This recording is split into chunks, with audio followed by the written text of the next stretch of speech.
Bon, Mathieu, je me mets à côté de toi. On se connaît pas encore, du coup. On a appris à se connaître ce matin. Mathieu, on a 4-5 caméras à regarder. Partout. C'est cool. On a clairement rien préparé. C'est pas grave, l'idée c'est d'échanger un peu. Pour ceux qui ne le savent pas, Mathieu Gillette, tu peux te présenter déjà, voir ce que tu as fait, et tu as un beau produit en plus à présenter. Déjà, j'ai une première qualité, je m'appelle Mathieu. Avec 2 T. Avec 2 T. Ça, c'est cool. Donc, ça, c'est notre première qualité commune pour le coup. On en a d'autres, le sport. Ça nous a rapprochés tout de suite. On a le sport. Alors, moi, j'ai 37 ans, je suis breton. Je ne sais pas regarder, il y a trop de caméras. Ouais, on va se concentrer là. Ça sert à rien de regarder celle-là parce qu'il y a Pauline devant. Oui. Ouais. Donc, on regarde Pauline ou la caméra là? Allez, plus sérieusement, il y aura des cuts. Hein. Oui, il y aura des cuts. Voilà. Donc, j'ai 37 ans, je suis né en Bretagne. J'ai grandi dans une famille moyenne bretonne, à Saint-Brieuc précisément, dans le nord. Le nord de la Bretagne. J'ai toujours eu une appétence pour l'entrepreneuriat, donc études en alternance dans le commerce. Donc, je sais parler. Du coup, j'ai développé une première boîte dans le bâtiment à 21 ans. J'ai fermé à 22 ans. C'était une création éclair. Tu as développé, tu as fait quoi Dans le bâtiment. Un copain qui toi, je me suis associé. Tu es allé faire les chantiers aussi ou... Non, je vendais des fenêtres. Okay. Gros développement, 5 vendeurs en un an. Passé de 900 € en alternance à 5000 € par mois. C'est bien. Nickel, aucune préparation, aucun plan de carrière. Et fermé en un an parce que trop... Dissension avec l'associé et problème de Vous avez pété trésorerie. Un watt, pété un watt et lui encore plus que moi. Donc j'ai arrêté, j'ai remonté une boîte tout seul. Ouais. J'ai changé la méthode de vente puisque c'était une méthode de vente assez agressive. Ok. Donc tu faisais quoi, genre du porte-à-porte ou Porte-à-porte, phoning. Parce que ça c'était... T'as quel âge toi Moi j'ai 37 ans. 37 ans, donc il n'y avait pas trop les réseaux sociaux à ce moment-là pour faire du... Pas de réseaux sociaux, il existait quand même Google. Hein. Oui, la télé était en couleur aussi pour ceux qui nous écoutent. On venait d'avoir les télé catholiques en couleur. Ok, ouais. T'as connu ça? Non, toi t'es jeune. Ouais, j'en ai déjà sorti dans les immeubles. Non, plus sérieusement, il y avait quand même un peu internet, mais il y avait encore des pages jaunes, des pages blanches, le bottin, donc on phonait dans le bottin. J'ai appris comme ça, du porte-à-porte, des foires. Ce qui est une super formation pour vendre. Je conseille pour les vendeurs de commencer par ça, parce que c'est le plus dur. Ouais.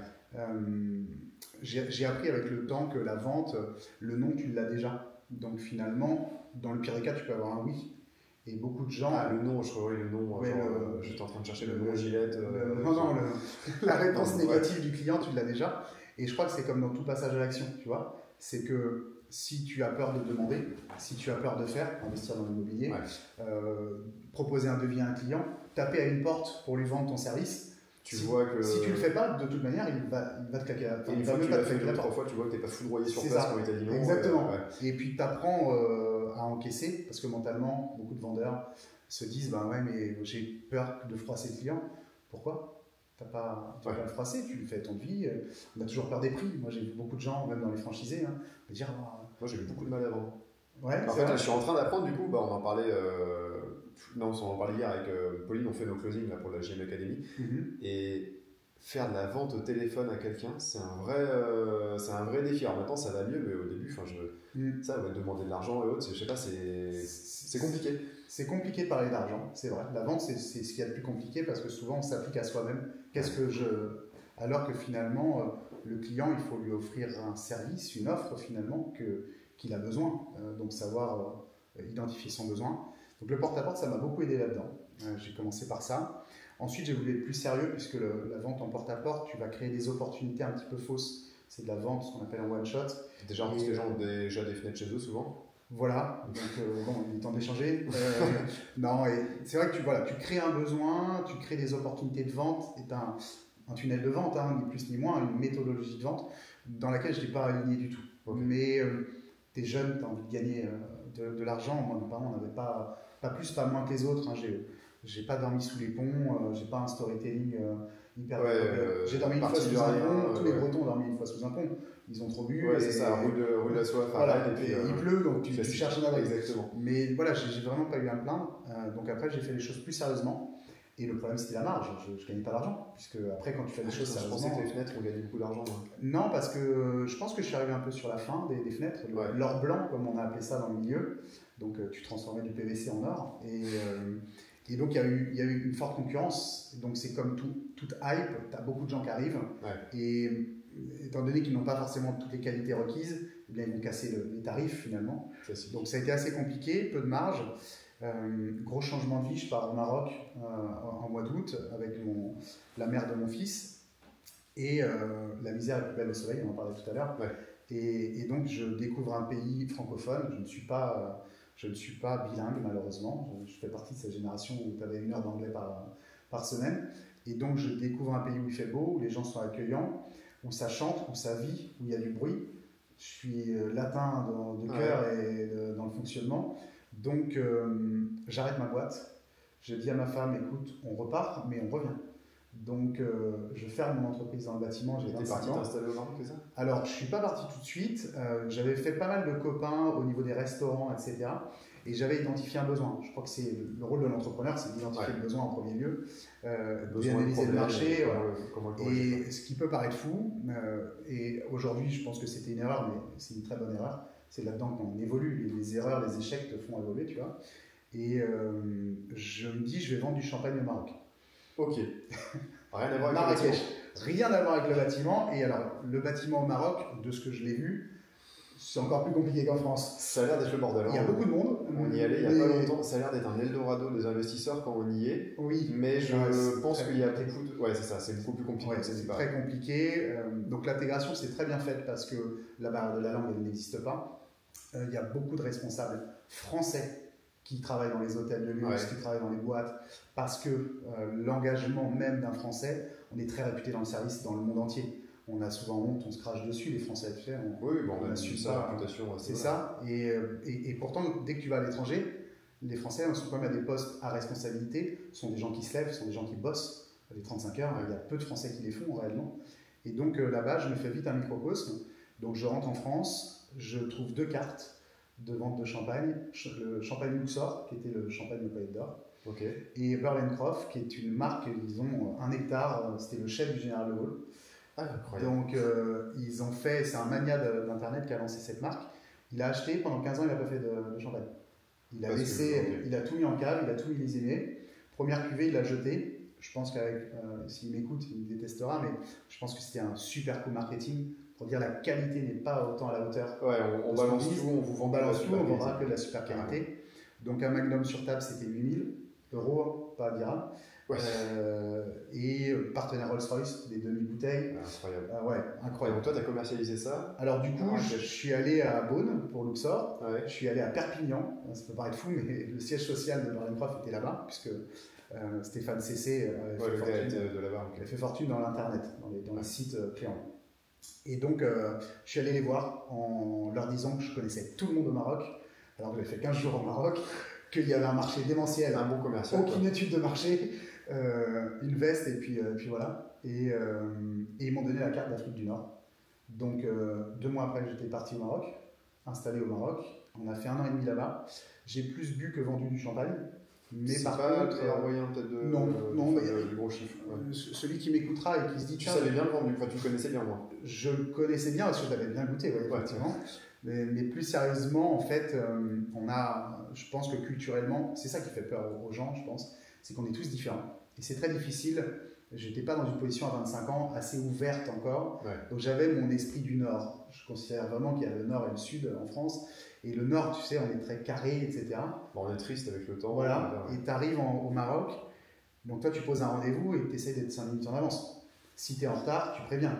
Moi, on m'a éduqué comme ça. Eux, ils arrivent en retard. Non, eux, ils arrivent le lendemain. Oui. Ils arrivent le lendemain, donc...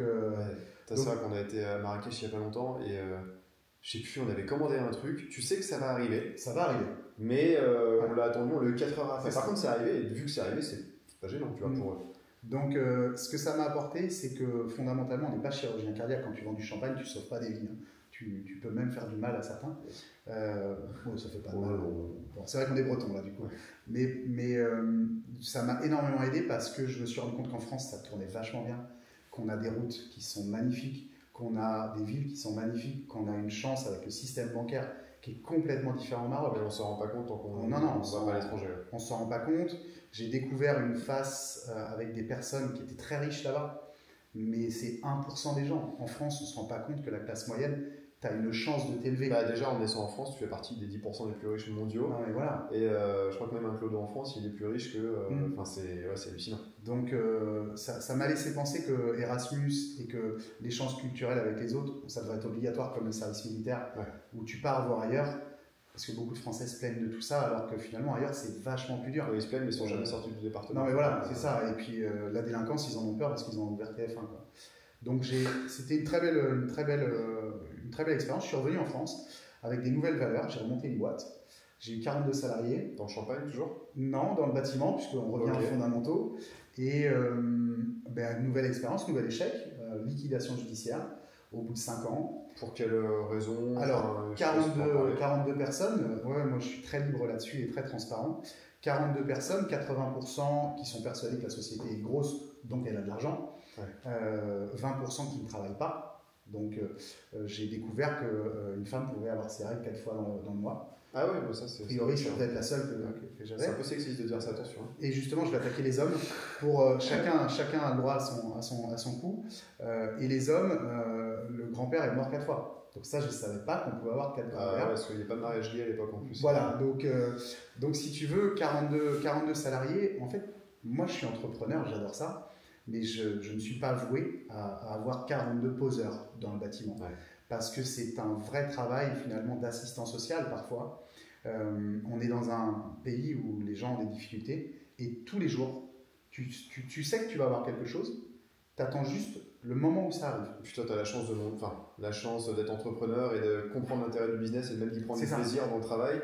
Alors qu'il y a beaucoup de gens, c'est zéro plaisir, ils vont au bureau, c'est l'enfer. Nous, on va au bureau, on est content parce que ça fait avancer les choses. Exactement. Ça bosse quoi. Donc l'entrepreneuriat, c'est la capacité que tu as à régler des problèmes. Plus tu règles des gros problèmes, plus tu es remercié par le fruit de ton travail. Mais plus câblé, beaucoup de travail. Et j'avais oublié quelque chose que j'ai appliqué à partir de mes 31 ans, c'est de se payer. Se payer, mais à la hauteur de ton engagement. Donc je gagnais 3 000 € par mois à l'époque. Ouais. J'avais 42 salariés. Par contre, j'avais une voiture exceptionnelle. J'avais une voiture avec une petite étoile dessus. Il y avait marqué AMG, qui sont les initiales d'une SCI que j'ai. Andreas et Mathieu Gillette. Bah oui, classique. C'était pas voulu. Hein. Et j'avais une carte, donc je pouvais manger au restaurant, je pouvais sortir. J'ai profité de ce système parce qu'on te l'inculque. Tu es entrepreneur, il faut profiter de ta boîte parce que sinon tu vas payer des impôts. Donc j'étais dans ce mood qui m'a emmené à la liquidation. Ça a été extrêmement compliqué puisque comme on en parlait tout à l'heure, en 1 mois et demi, donc redressement judiciaire, avant la liquidation on a un redressement, puisque quand tu as 42 personnes, tu es une priorité pour le département. Bien sûr. Parce que tu vas mettre des gens au chômage. Dans le bâtiment, on retrouve facilement du travail, mais c'est compliqué. Oui, et on aime bien préserver les emplois quand même. Exactement, et puis on était une entreprise en bord de 4 voies, visible, on payait des taxes à la mairie, donc ils nous ont beaucoup aidés, sauf que 87% des redressements judiciaires en France finissent à une liquidation. Il faut dire que pour avoir l'expérience malheureuse du redressement dans la famille, tes pieds et poings liés, mais il y a quand même de l'aide. Il y a vraiment de l'aide, mais tu sens que c'est quand même dans la merde. Mais je pense qu'il y a d'autres pays où tu es laissé à l'abandon directement. Mais complètement. En France, on paye beaucoup de charges d'impôts et on râle beaucoup, mais le moment où on est en difficulté, il y a des gens pour aider. Si on n'est pas un truand de base. Voilà, il ne faut pas truander. Maintenant, moi, le redressement a été compliqué parce que tu travailles avec un bureau qui ouvre de 8h à midi, de 14h à 16h et qui fait tous tes chèques, tous tes virements, qui ne travaille pas le vendredi. Ouais. Donc, on a un décalage, mais comme beaucoup de choses en France, l'État, le fonctionnement même de l'État est complètement différent d'une entreprise. Ouais. Si l'État était géré comme une entreprise, ça irait peut-être mieux. Voilà, peut-être. Mais avec des signes. Notre nouveau Premier ministre a 76 ans. Je ne sais pas. On l'a annoncé. Je ne sais pas l'actualité. Je crois que Roxane m'a dit hier. Ouais, voilà. Je ne veux pas dire qu'il a un pied dans la tombe parce qu'on est à cet âge-là, mais je me dis on pourrait peut-être mettre des jeunes notre président a moins de 50 ans et il n'a pas fait plus de choses a priori, donc il ne faut pas parler politique. Non, il ne faut pas parler politique. Donc du coup, voilà, en 1 mois et demi, on décide, puisque je n'étais pas seul sur cette aventure, de liquider l'entreprise, de cesser les efforts. C'était plus de 6 mois de travail, ça ne se redressait pas de toute manière. Donc j'arrive un jeudi soir, je fais une vente, je m'en souviendrai toute ma vie, c'est passé en 2 jours. Un jeudi soir, je fais une vente, je suis avec un vendeur, on est content parce que chaque vente, c'était devenu le Graal vers la sortie. Voilà, je vais aider ma boîte, quoi. Et donc, il s'appelle Benoît, je m'entendais très bien avec lui. Puis, on est en Bretagne, je lui dis, ben, on prend un verre, on va fêter ça. C'était pas une grosse somme, mais c'était des victoires mentales. Ouais, c'était des victoires mentales. Et donc, à ce moment-là, on fait la fête. Sauf que moi, j'ai ma conjointe de l'époque qui m'attend. Donc, tu sais, j'arrive à 21h. Ouais. J'arrive à 23h. J'arrive à 1h. Et je suis arrivé à 6h. Quand tu commences à 7, c'était pour me laver. Et elle n'était pas là, elle était partie, puisque évidemment c'était une période très sombre. C'était le petit truc de trop. Très, très compliqué, j'étais sous tension et il faut gérer tout ça. Donc elle décide de partir, ce que j'ai accepté. J'arrive le matin au bureau, pas frais évidemment. La décision est prise de liquider. Je dis oui, 5 minutes après je repars. Et je vais me coucher. Ouais, et puis il n'y a plus rien. Quoi. Terminé. Ouais, donc je sais que la voiture, la belle voiture, elle va partir avec la liquidation, donc j'ai plus de voiture. Il y a tout qui part. Quoi. Voilà, j'ai quitté mon ex-femme, donc je me retrouve, je vivais avec ma conjointe. À l'époque déjà J'avais mon enfant qui avait 1 an et demi, donc compliqué. Et vu que j'avais une très bonne gestion financière, je devais avoir à peu près 150 € sur mon compte. C'était nickel, nickel, vraiment bien. Donc là, mon père m'a beaucoup aidé, il m'a prêté de l'argent, 18 000 €, je m'en souviens. Parce que ce qui est encore plus dur quand tu perds tout, c'est que tu as un niveau de vie qui était vraiment ostentatoire à ce moment-là, que j'avais un niveau de vie ostentatoire. Et donc en fait, c'est comme quelqu'un qui se désintoxique, je pense. Je n'ai jamais vécu ça, mais tu passes de là à là, ben, tu ne peux pas descendre d'un coup. Donc non, tu fais par palier. C'est très facile de monter des vie, le redescendre, c'est extrêmement compliqué. C'est extrêmement compliqué. Sur les habitudes, donc ça doit être fort. Le vendredi, je décide de liquider, le samedi, je suis en boîte et j'ai posé 2 bouteilles de champagne comme si j'avais toujours la tout va bien. Ouais. Tu étais complètement dans le déni de tout. Quoi. Ouais, je vois. Et du coup, il m'a fallu 3 mois. Donc, c'est 18 000 €. 3 mois après, je ne les ai plus. Nickel. Parfait. Ah, bah c'est bien. Voilà. J'ai gardé mon niveau de vie. Donc là, évidemment, tu fais la vraie descente. Ça a duré 3 mois. Je le disais tout à l'heure, un très bon régime minceur. 5 kilos de moins. Honnêtement, le petit ventre, j'en avais plus du tout. Et c'est d'autres personnes qui m'ont sauvé, des clients à moi, que j'avais rénové leur maison. C'est des gens qui étaient entrepreneurs dans le sud de la France et qui venaient en Bretagne pour le frais l'été. C'était visionnaire. C'est ça, ouais. Ils étaient visionnaires. Et puis sa femme, Christine, qui est comme ma deuxième maman aujourd'hui, ils étaient avec nous ce week-end encore. Ils ont 65 ans, donc même âge que mes parents. Me pose la question, mais qu'est-ce que tu vas faire? Je leur dis, je veux gagner de l'argent sans rien faire. Bon, oui, mais ça c'est normal. Tout le monde veut ça. Ouais. Donc, c'est possible, mais il y a une phase où il faut faire. C'est ça. Et vu qu'à l'époque, je savais déjà qu'il fallait avoir plusieurs piliers parce que le redressement m'avait quand même alerté. Ouais. On avait lancé 2 projets de marchand, achat, rénovation, revente. Okay. Donc je leur dis, écoutez, si vous avez les rues, on fait du marchand.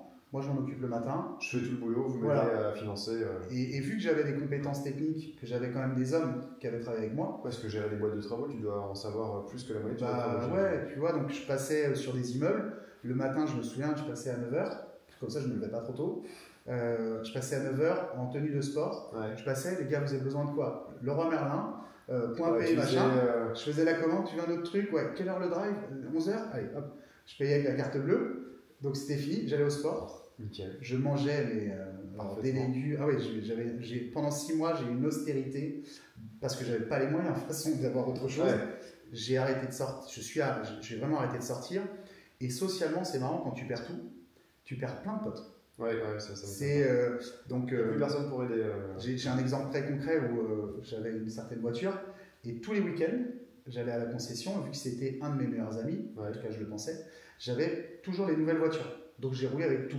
Les grosses berlines, le petit coupé carré. Vous avez essayé, c'est ça? Et il me les prêtait pour le week-end. Je laissais ma voiture et puis je partais avec. Et donc je m'en souviendrai toute ma vie, je vais le voir et je rencontre une fille. C'est la Saint-Valentin, donc tu vois, le temps a passé un peu, parce que c'était en octobre. Et ils avaient une super voiture Bordeaux.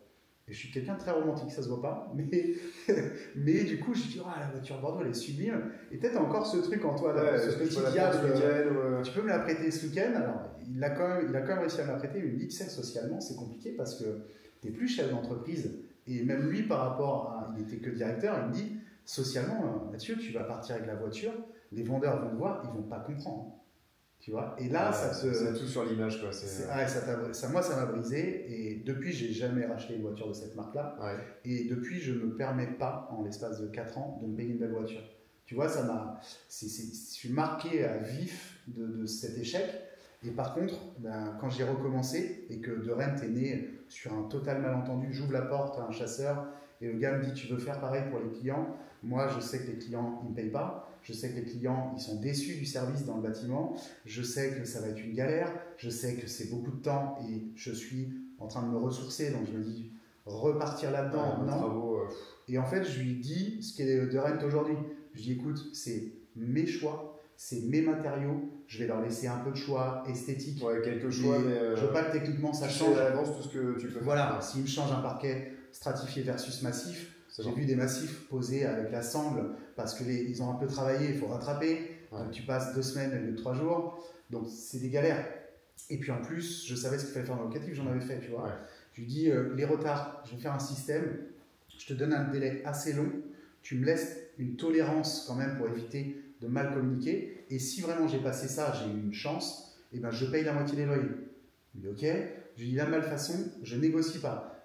Je fais un carnet d'abac, donc tu dois tolérer une bande mal faite tous les 100 mètres carrés. On parlait tout à l'heure. Ouais. Je dis ça ne sera pas parfait. Je sais que la partie. C'est des travaux, c'est fait par des humains. Non, mais malheureusement ça n'existe pas. Celui qui dit les travaux, je suis le meilleur. Ouais. Vas-y. Ah, tu fais ça. Est-ce qu'on n'a pas encore parlé du concept précis? Mais je savais que tu avais un abac de livraison. Tu vois, je décris cette offre, mais comme ça, ouais. Sur le chantier. Je dis ça va être comme ça. Ce qui te semble bien sur le coup, quoi. Et surtout, je pense à moi en priorité plutôt qu'au client. Et c'est la première fois que je le fais. Et finalement, ce qui est bon pour moi est bon pour eux. Ouais. Tu vois? Donc je lui dis, on va faire tout ça. Et s'ils veulent pas, on ne fait pas. C'est pas grave. J'accepte en fait. Tu vois, le vendeur tout à l'heure. Le vendeur, il rend compte que c'est pas. Je rends un service au client, mais exactement. Il a aussi besoin de toi, quoi. Je me rends compte qu'être vendeur, ça n'est pas de vendre coûte que coûte. C'est de vendre bien aux gens. Ouais. De leur dire toutes tes faiblesses au début. C'est une des valeurs, la transparence, tu vois. Il vaut mieux avoir 3 bons clients que 5 clients hyper chiants qui t'appellent tout le temps. Surtout si tu risques d'avoir du mécontentement et de l'impayé. Donc c'est un problème, quoi.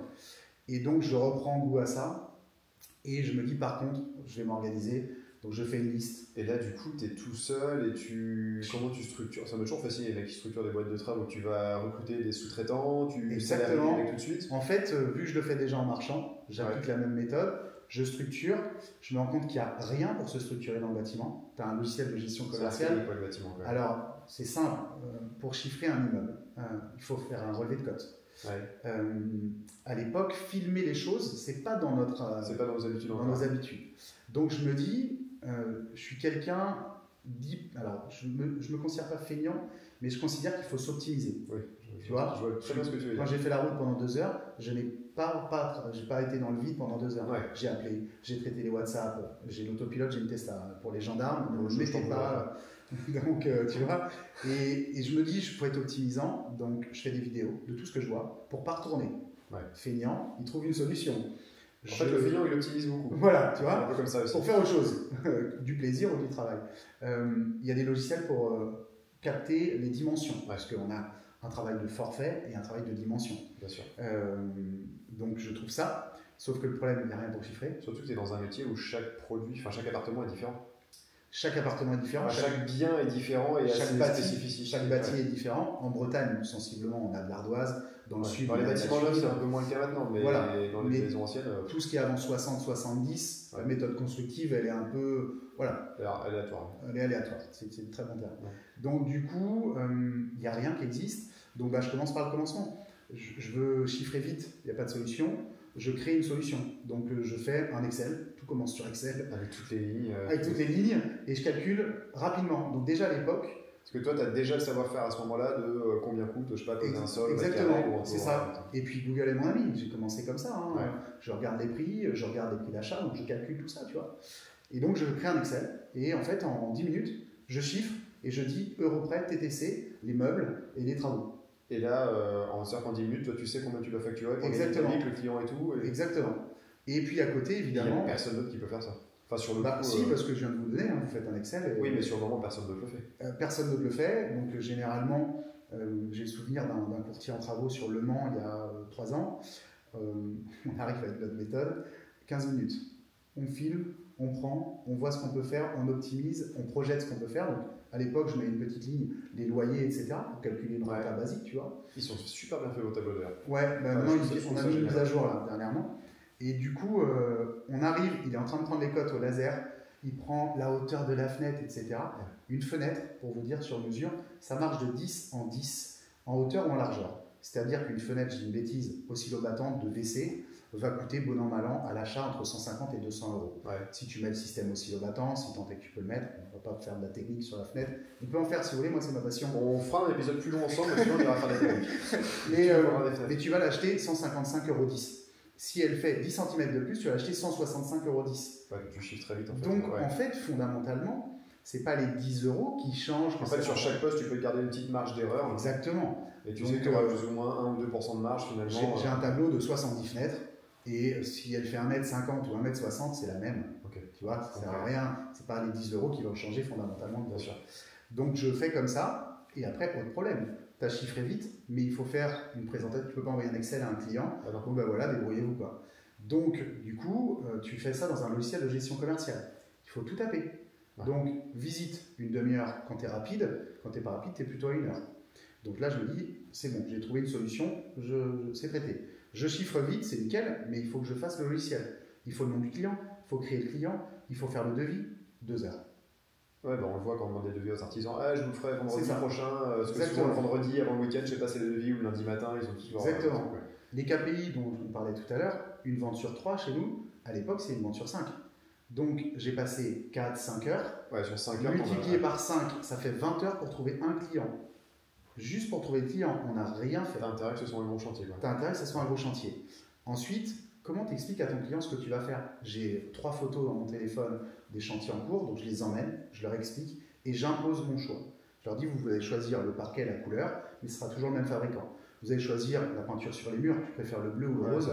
La réalité, il y a des micro-centimes, plus le pigment est foncé, plus c'est cher la peinture. Mais ça se joue à quelques centimes d'euros au litre, donc c'est rien.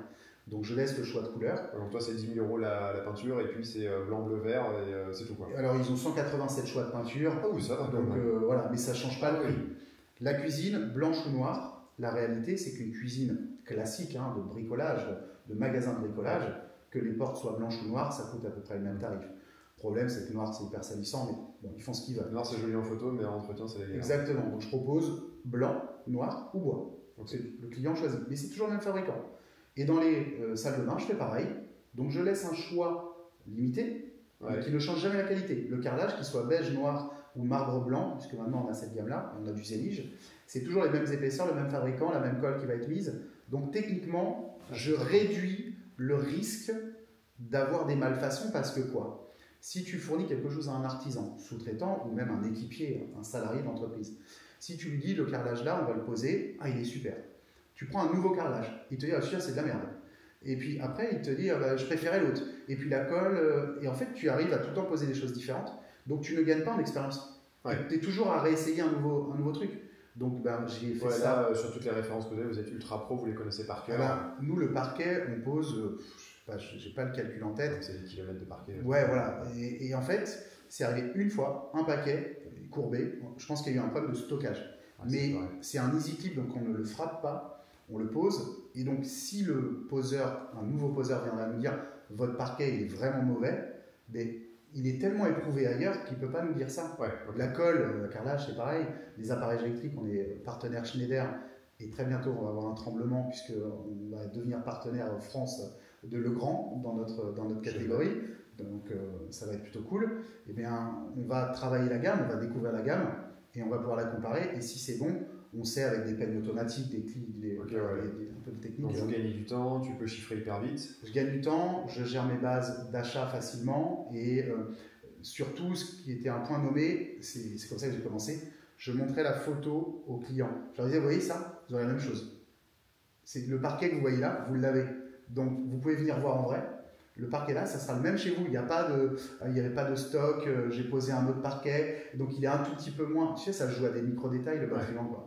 Et en Bretagne, on en parle du temps. Je vois des chênes blanchis ou des chênes gris, mais je les déconseille à 100%. En Bretagne, tu as envie de te suicider, quoi. C'est clair. Donc, du coup, quand ils voient du réel, les gens, tu peux pas après leur dire, tu n'auras pas la même chose, quoi. Évidemment, la mise en œuvre fait qu'on a des choses différentes. À cette époque-là, tu t'adresses déjà à des investisseurs ou c'était Alors, et du coup, vu que mon expérience d'avant fait que l'impayé, Les clients, je sais que dans la résidence principale, quand c'est chez nous, Ouais. on est très exigeant. On a un niveau d'exigence qui est... Oui, parce qu'on veut le bois comme si, la peinture... Il y a la passion qui se fait, tu vas vivre dedans. Si tes joints de carrelage sont mal faits, que tu te laves toujours dans la douche à l'italienne, tu regardes tes joints, tu dis, c'est pas possible. Tu vois. Ça énerve un peu. Dans le locatif, j'ai pas envie de dire qu'on est moins exigeant, mais on est beaucoup plus rationnel. Il y a beaucoup moins de passion. Ouais. Donc, c'est carré, c'est on veut du propre efficace. Voilà. On sait que les locataires peuvent abîmer, on veut du durable, on va pas mettre forcément un parquet massif. Après, tu vois, on a ouvert à Aix-en-Provence, bah, évidemment, à Aix, on va pas mettre un chêne stratifié. Et dans le nord de la France, à Hénin-Beaumont, bah, tu vas pas mettre un stratifié non plus, tu vois. Ouais. Donc, il y a des qualités en fonction de l'endroit aussi, puisque la plus-value latente n'est pas la même. Mais on sait maintenant adopter cette partie-là. Donc, je fais ça. Donc, les devis, c'est long.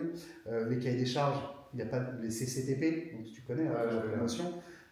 Oui, sauf que c'est un énorme PDF, ça prend un temps fou à se faire et rien n'existe. Donc je trouve pas de logiciel. C'est fou sur un truc qui est une industrie majeure du pays. C'est ça. Aujourd'hui, le bâtiment, c'est quoi? Un mètre, un laser, ils prennent des cotes, les artisans prennent des plombes à chiffrer, ils se trompent la moitié du temps parce que bâti prix, tous les bâtis chiffrages, c'est très complet, mais c'est trop complet. En fait, c'est toujours un enfer les travaux. Voilà, c'est ça. Mais c'est un enfer. Ce qu'on fait, c'est un enfer. C'est ça. Donc, du coup, ce qui a changé en partie ma vie, c'est des rencontres au quotidien, des gens à qui je parle. Et là, il y a le Covid qui était passé par là. Mon meilleur ami au Mans a un paintball. Ça marche très bien, un paintball. En Covid, je vous le conseille, ouvrez un business où les gens ne peuvent pas venir. Donc, il me dit, je l'appelais très souvent, on a fait l'école ensemble.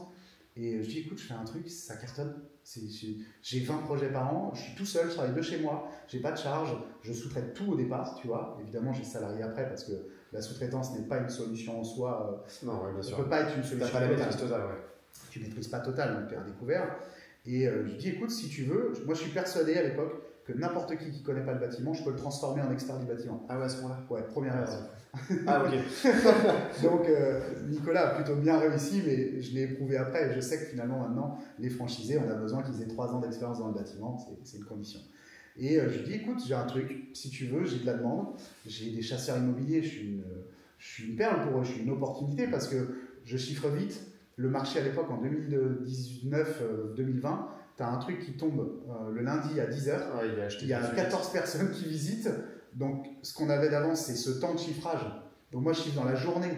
Donc, tous les autres mecs, ils reviennent avec Longuier, Jean-Claude Grosbide, dont on parlait tout à l'heure. Donc, le temps qu'ils chiffrent, bah, il se passe quelques jours. Ouais. Et puis, même si les investisseurs savent faire des ratios au mètre carré, c'est jamais, entre 1000 et 1002, sur 80 mètres carrés, ça fait 16 000 euros. Donc, dans la décision, c'est important. Et donc, les chasseurs, ils vendent, mais je me fais déborder. Du coup, tu peux juste me résumer le pitch de l'offre en quelques phrases exactement, parce que tout à l'heure on parle du concept un peu de manière fouille. Mais... L'offre de Rent Company, c'est d'être à la source de la recherche. On ne fait pas de recherche de biens, on ne fait que des travaux clés en main. Okay. On ne fait pas de l'investissement clé en main. On travaille avec des partenaires pour ça, que ce soit des formateurs, que ce soit des investisseurs en direct, que ce soit des chasseurs immobiliers, des conseillers en gestion patrimoine, etc. Mais on source quand même à la base. Pourquoi? Parce qu'on sait que le produit, c'est l'investissement quand même. Ouais. Donc, il faut avoir une connaissance du marché immobilier et de l'investissement. On est quasiment tous investisseurs dans le groupe. Donc, on source, on trouve, on projette, on optimise le bien pour le transformer en immeuble, en appartement, en co-living, en destination locative. Exactement. Ouais. On fait un choix. On n'en fait pas deux. On fait un choix et on essaye d'avoir le meilleur ratio de rentabilité dans quelque chose qui nous paraît logique. On visite. Donc on a un gros tissu d'agents immobiliers parce que l'objectif de l'agent, c'est d'ouvrir la porte le moins de fois possible, c'est un taux de conversion. Ouais, donc lui, s'il fait visiter un mec avec déjà le devis, travaux faits, le concept, le loyer qui vient, il gagne du temps. Donc on passe, on visite, on projette, on relève les dimensions rapidement, entre 15 et 30 minutes. 1000 m², j'ai besoin de 30 minutes. Je reviens au bureau, d'accord, et ensuite notre logiciel va préchiffrer. Donc on va chiffrer toutes les étapes de secondes œuvres, puisqu'on est une entreprise générale de bâtiments secondes œuvres, pas de grosses œuvres, et c'est tout d'ailleurs. Toute couverture, maçonnerie pour des raisons d'assurance, et on ne peut pas être expert dans tout. On chiffre, on projette des travaux avec un prix engagé sur 6 mois. C'était très dur avec l'inflation de 2023, tu t'en doutes. Ouais, c'est chaud. Aucun client n'a payé 1 euro de plus. Par contre, ça a été très compliqué, on a eu 1 million d'euros de manque à gagner. Donc tu fais le calcul. il serait mieux dans ma poche que dans la poche de mes fournisseurs. Une jolie voiture. Plusieurs, je pense. Mais on chiffre, on donne un prix avec un détail en 10 étapes, une projection du bien, une vidéo explicative entre 1 et 3 minutes, et un tarif engagé avec l'ameublement TTC livré. D'accord? Donc, et là-dedans, c'est après on doit laisser, c'est-à-dire qu'on prend tout ou Non, on a la possibilité de détricoter notre offre par la première et la dernière étape. C'est-à-dire que je veux faire la démolition, je la fais moi-même. Je veux faire l'ameublement, je la fais moi-même. Mais tout ce qui est au milieu, tout ce qui est travaux, exactement. Je te dis pas je veux faire ma peinture ou je veux faire mes sols. Non, on l'a essayé et évidemment on est tributaire de quelqu'un d'autre. Roger, l'oncle de Paris, qui bosse mal, qui vient pas, qui est en retard, ou nous sommes en retard aussi en interne. Donc c'est quelque chose à gérer en plus dans quelque chose qui est compliqué, qui est le monde des travaux. Donc on préchiffre.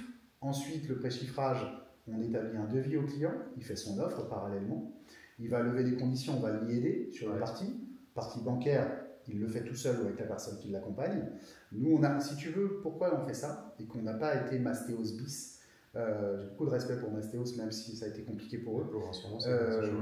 C'est que tu ne peux pas être jugé parti. Je préfère être suisse qu'une autre nationalité. C'est-à-dire que moi, je fais les travaux.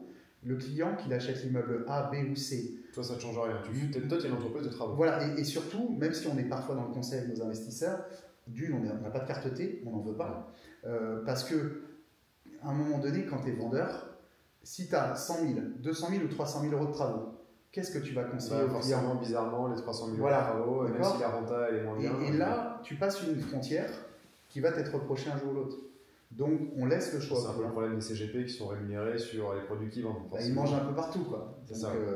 Donc, nous, c'était important de faire ça.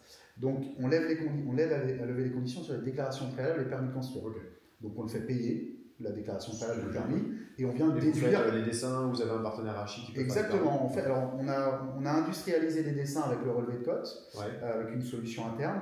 Et ensuite, effectivement, on a une architecte d'intérieur qui fait les 3D décoratives et on a un pôle qui fait les dessins d'exécution.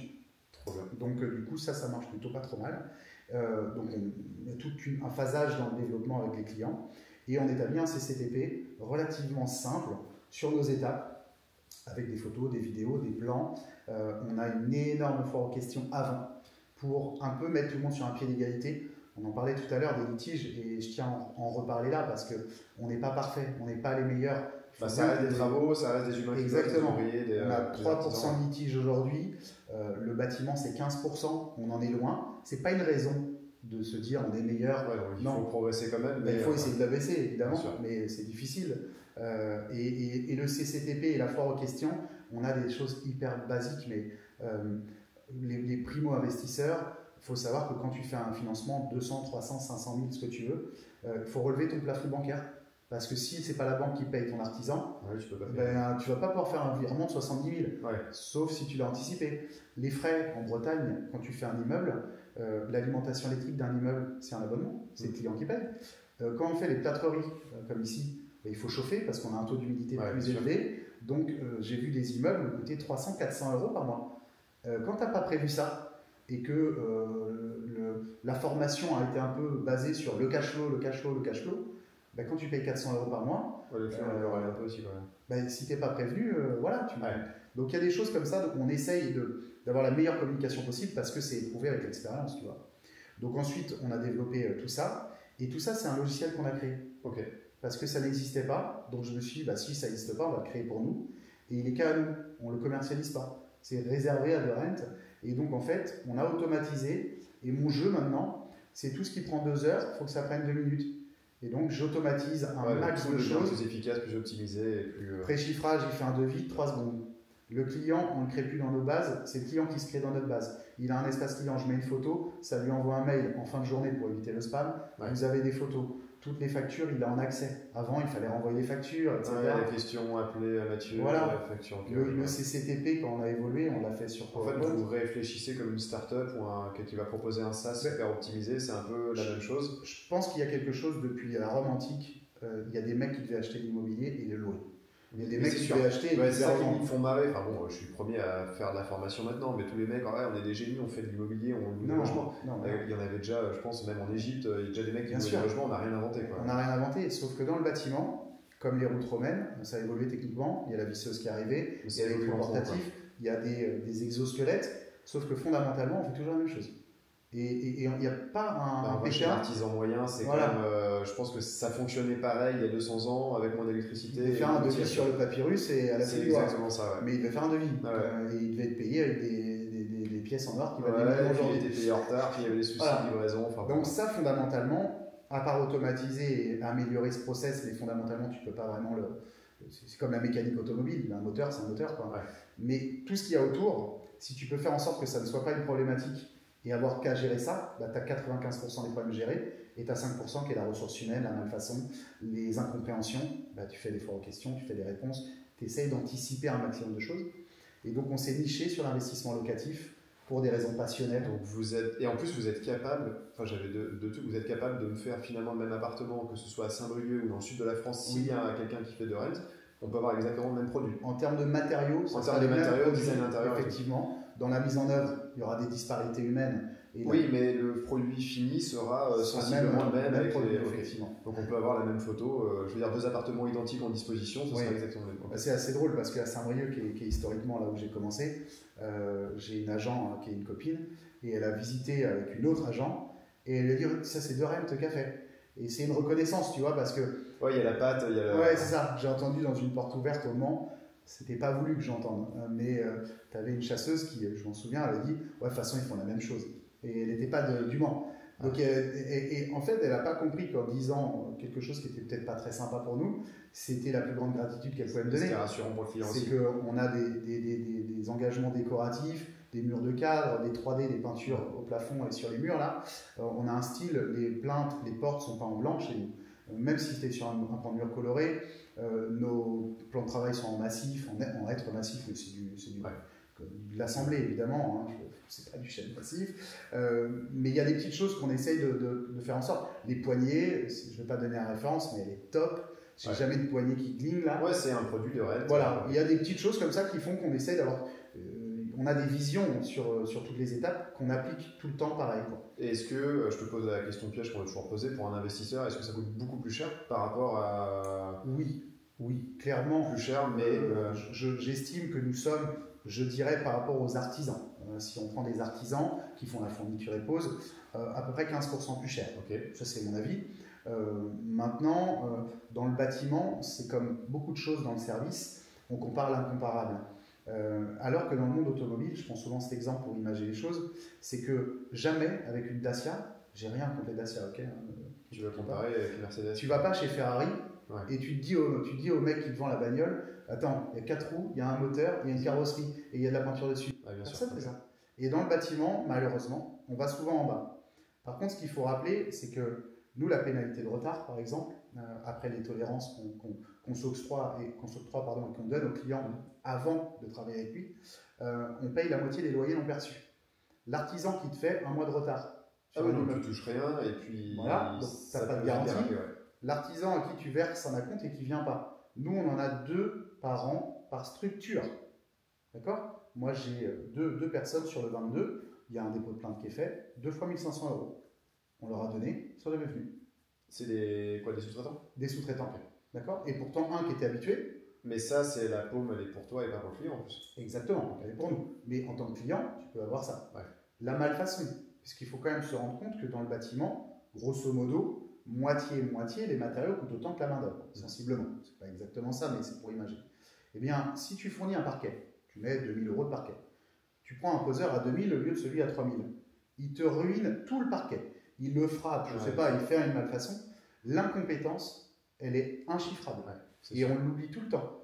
Nous, tu es sûr qu'on finira le chantier. On a un plan de soutien pour les structures qui pourraient être défaillantes chez nous, qu'on met en place pour sauver la marque, tu t'en doutes. Puisqu'évidemment, on doit avoir aujourd'hui avec Internet, on vit avec les 5 étoiles. Tu fais du Airbnb, tu as un 4 étoiles, tu dis mais pourquoi vous payez un 4 étoiles Il y a 15 jours, là, c'est... Non mais tu vois, et le pire c'est le 1 étoile. Moi, je suis OK avec tout ça. Le 1 étoile, je l'attends. Parce qu'il va arriver. Je ne sais pas quand. Ça arrivera forcément. Mais il arrivera. C'est en dehors de mon contrôle. Il faut l'accepter. Mais on fait tout pour être le mieux possible. Donc, j'ai des garanties pour mon client. Et 15%, il y a quand même une affaire qui est sortie fin d'année dernière où il y a un mec quand même qui est parti avec des millions, a priori. Oui, un petit, je ne vais pas le citer. J'allais le faire, mais on va pas le citer. Il est passé sur M6, pas lui, parce que évidemment il est parti. Je pense qu'il n'était pas très compétent, c'est pas grave, c'est notre façon de penser. Mais surtout, tu as une dame, elle a donné 200 000 euros. Ouais, j'ai entendu jusqu'à 400 000 sur ouais, certains. 400 000. Enfin bon, 90% d'acompte. Moi, les gens qui sont endettés, enfin, tu vois l'enfer. Je peux le dire, même si tous les chantiers ne sont pas parfaits, qu'on a des litiges avec certains, tout est livré. J'ai pas un client, on fait les rencontres IMO, maintenant on va évoluer vers le live, j'ai jamais reçu une tomate dans la tronche, et tant que je la reçois pas, j'ai pas brisé une vie. Bah, nous, on a fait pas mal de travaux, c'est vrai qu'au début j'étais très à économiser le moindre euro, et je me suis rendu compte que je bosse avec une boîte à Nantes qui me fait plein de trucs pareils, enfin, pas sur la même proposition, je veux dire, non, mais tu as la relation de confiance, quoi. Relation de confiance, quand je leur file les clés, ils me disent c'est rendu dans 3 mois et demi, telle date, c'est nickel. Alors oui, ils sont plus chers que les autres, par contre, c'est impeccable, c'est parfait. Je sais que si jamais je les appelle en disant ah, mais il y a ça qui a été mal fixé, pas de souci, le gars arrive la semaine prochaine à telle heure, ce sera fait. C'est le prix de la, tranquillité. Bah, tu vois, typiquement, un immeuble qu'on a acheté avec Roxane, que tu as rencontré avant, on a eu un gars qui était pas cher, qui nous a chiffré 85 000 euros de travaux. On s'est dit, oh, trop bien, 85 000, il n'y a pas de secret. Hein. En fait, le gars, il nous a fait de la merde sur un immeuble à côté, donc on l'a viré, on a refait chiffrer les travaux, 140 000. Ouais, c'est ça. Donc génial. Donc c'est ça qu'il faut faire attention. Donc effectivement, je pense qu'on est plus cher, mais on rend un service. Mais il y a une vraie proposition de valeur aussi. Un chantier, c'est entre 500 et 1000 actions. Ouais. Fais le chiffre de la marge qui est dessus. On gère un tas d'emmerdements, je n'ai pas peur de dire. J'aurais pas du tout envie de gérer. Qui est très compliqué. Maintenant, on le processise, on s'améliore, on n'est pas les meilleurs, et chaque échec est une expérience. Donc on avance, on continue, on livre, et on améliore. On est une start-up du bâtiment aujourd'hui. Trop bien. Parce qu'en fait, je vois l'heure qui file, et je sais qu'après, il va falloir qu'on s'arrête. Déjà, merci pour tout ça. Ouais. On va faire un espèce de mini-podcast épisode qui sera sur YouTube. Si on veut se revoir, faire un épisode plus long, t'es OK? Il faut vraiment rentrer dans le détail des travaux, aller essayer d'aller creuser un peu de la technique et tout, ce serait très cool. Et surtout, si quelqu'un veut te contacter, enfin toi ou de Rennes, parce qu'il n'y a pas que toi, comment on fait? Et juste, où est-ce que vous intervenez et comment on vous contacte? Alors, donc, comment on nous contacte? Pour commencer, Instagram, c'est le plus facile aujourd'hui. Mon nom, mon prénom sur les réseaux sociaux. Et quelqu'un qui veut faire un chantier à Marseille, Alors, justement, ça me permet de faire la relation avec les endroits où on est. On est dans 57 villes aujourd'hui. Hier soir, j'étais avec un nouveau franchisé qui nous rejoint logiquement sur Toulon hier. Pourquoi logiquement? Parce que jusqu'à ce qu'on signe le contrat, il y a toujours c'est ce truc-là. Donc, je suis superstitieux. Donc, pour l'instant, si je dois commencer par le nord, on va être sur l'île nord, l'île sud, et on ouvre fin d'année. On est sur Hénin-Beaumont, Lens, etc. Sur Beauvais. Ensuite, je vais partir sur le Grand Ouest, qui est forcément un endroit où on est très présent, puisque historiquement, on est dedans. Donc, effectivement, du Mans jusqu'à Brest, sur cet axe-là, nous sommes partout. On n'est pas encore à Caen, tu vois, on s'arrête sur cette tranche-là. Angers, La Rochelle, La Roche-sur-Yon, donc jusque Niort. Tu vois, tout ce Grand Ouest est fait, et la Bretagne, évidemment, elle est complète. Ensuite, on a, par opportunité, beaucoup développé le sud-est, ou en tout cas le sud, je dirais, le sud, donc Aix-en-Provence, Gap, Grenoble, d'accord, donc Toulon et hier, comme je disais, Montpellier, qui est déjà ouvert aussi, et puis Dax et Pau. Donc voilà, on continue à se développer. Maintenant, il faut savoir qu'un franchisé chez nous, c'est 1 sur 10 qui va au bout. C'est 3 ans d'expérience nécessaires pour monter une entreprise générale du bâtiment, pour les assurances et pour la connaissance du bâtiment. Tu ne t'improvises pas. Je en parlais au début tout à l'heure. C'est quelque chose que je n'ai pas appliqué pour la franchise. Et c'est pour ça que je pense qu'ils ont moins de taux de litige, parce qu'ils ont une vraie connaissance bâtiment, alors que je pensais transformer des gens en ça. Donc on ouvre au fur et à mesure. Trop bien, ok. Et dernière question, quelqu'un qui vous contacte, c'est uniquement pour une rénovation intégrale? Est-ce que c'est juste quelqu'un qui veut faire parquet peinture, il vous contacte ou ça sert à rien? Non, effectivement, je pense que quand il n'y a qu'un poste ou deux, c'est fou ce que je vais dire, mais je conseille d'appeler un petit artisan local, parce qu'effectivement, notre savoir-faire, il est dans de la technique bâtiment, mais il est dans l'encadrement d'un travail clé en main. Et c'est vrai que faire juste une peinture, on pourrait le faire, mais on le réserve à notre clientèle. Si tu es client chez nous en travaux clé en main et que tu as un parc existant, on va pouvoir te répondre juste sur la peinture, mais un nouveau client qui nous demande juste une peinture, on préférera l'orienter vers un peintre qui sera moins onéreux, plus rapide que nous et certainement beaucoup plus fort que nous, parce qu'il y a juste une intervention. Voilà. Trop bien, ok, merci beaucoup. Merci Mathieu. Et puis on se reprend date pour faire un vrai épisode super long. Allez. Je crois que tu vas être un peu en retard.